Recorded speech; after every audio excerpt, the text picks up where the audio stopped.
All right, let's finish up the 8th chapter of The House with a Clock in Its Walls by John Bellairs.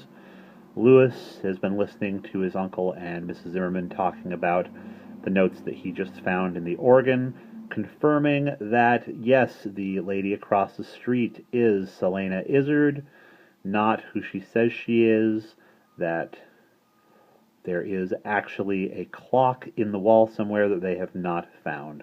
Lewis feels really bad because he feels responsible for having brought Selena Izzard back from the dead on Halloween night.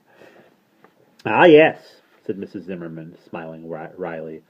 "Well, we shall see in the end who is stronger, but tell me tell me one thing more.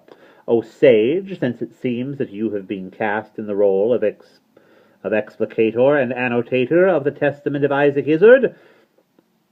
"Yes, what would you like to know, Florence?" "Well, he claims that the clock isn't wound all the way up, but it has been making a ticking sound for years now, a magic ticking that seems to be coming from behind every wall of this house. It's hard for me to believe that the clock is just whiling the time away until old Auntie Izzard arrives with her key. What is the clock doing?" Jonathan shrugged. "Search me, Florence. Maybe it's trying to drag the house back into the past without the aid of that final adjustment. Maybe he fixed it so the ticking sound would scare away anyone who might be foolish enough to come and live in this house. Isaac didn't want his clock found by accident and destroyed, after all.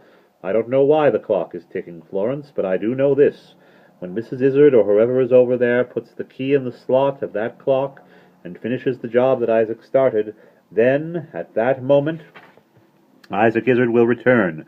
You and I and Lewis will be ghosts or something worse, and he will be standing in the turret with the power in his right hand, and the end of the world will come to pass."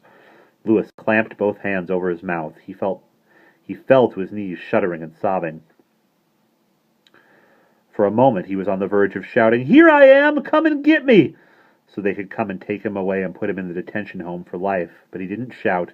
He clamped his hands more tightly over his mouth and cried in muffled bursts that shook his whole body. He cried for a long time, and when he was through, he sat staring listlessly at the dark wall of the passageway. Mrs. Zimmerman and Jonathan left the room. The fire burned low, but still Lewis sat there. His mouth was full of the taste of ammonia, and his eyes burned. He took his handkerchief out of his pocket and his bathrobe, of the pocket of his bathrobe, and blew his nose. Where was the flashlight? Ah, here it was. He clicked it on. Lewis got up slowly and started to pick his way toward the entrance.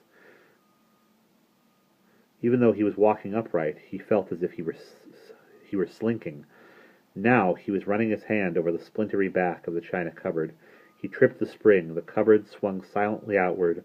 Lewis half expected to see Mrs. Zimmerman and Jonathan sitting there with their arms folded, waiting for him, but the kitchen was dark and empty. Lewis went up to his room. He felt as if he had stayed awake 3 nights in a row. Without even stopping to take off his bathrobe, he threw himself onto the rumpled bed. Darkness filled his brain, and he fell into a dead, dreamless sleep. And that is the end of Chapter 8.